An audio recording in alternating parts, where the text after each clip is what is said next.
Home, a place where we belong, where we feel safe, where we're loved, a place of connection and well-being.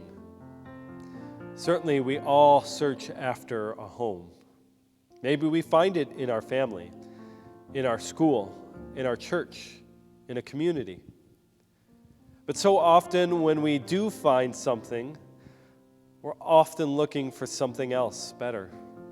We chase after different things, longing for a better home. And even when we do stay, so often we're full of resentment and bitterness because it's not the home we want it to be. And maybe you felt like this at times. And so you can relate to the parable of the lost son, or also known as the prodigal son. In the prodigal son, it tells of a homecoming, of a son who comes home that has so captivated our hearts in this Christian world. But that story has gone beyond us. It's captivated so many outside of the church. It's a story we can all relate to because we all want to come home to a place of safety, of belonging, connection, and love. So we're going to spend some time thinking about that younger son and his journey.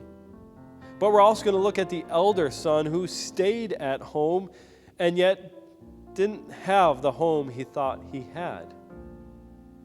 And so he became bitter and full of resentment that this wasn't the home he thought it was.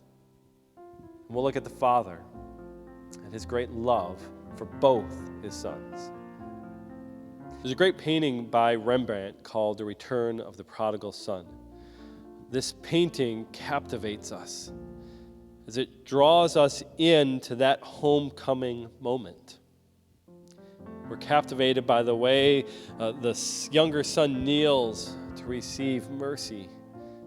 The elder son who waits in the corner full of resentment and jealousy. And certainly the father's compassion and love. These themes of homecoming, of affirmation and reconciliation are so needed, especially for those of us who are lonely and dejected and jealous and full of resentment. And so this series is going to help us unravel this great parable.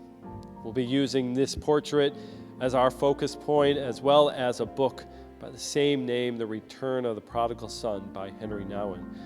I encourage you to read along with it if you'd like, but our sermons will focus on each of the chapters.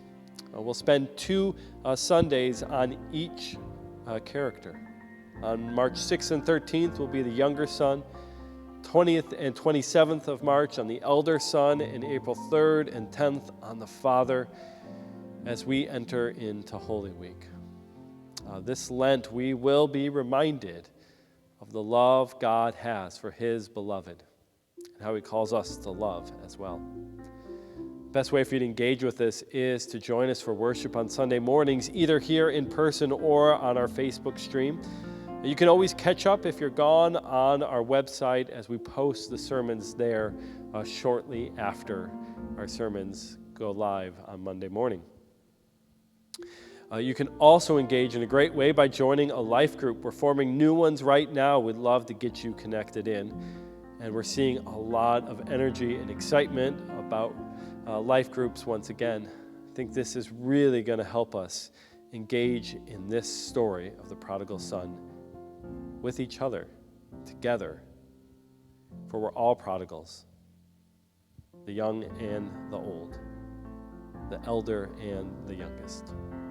And so join me as we explore what it means to be home.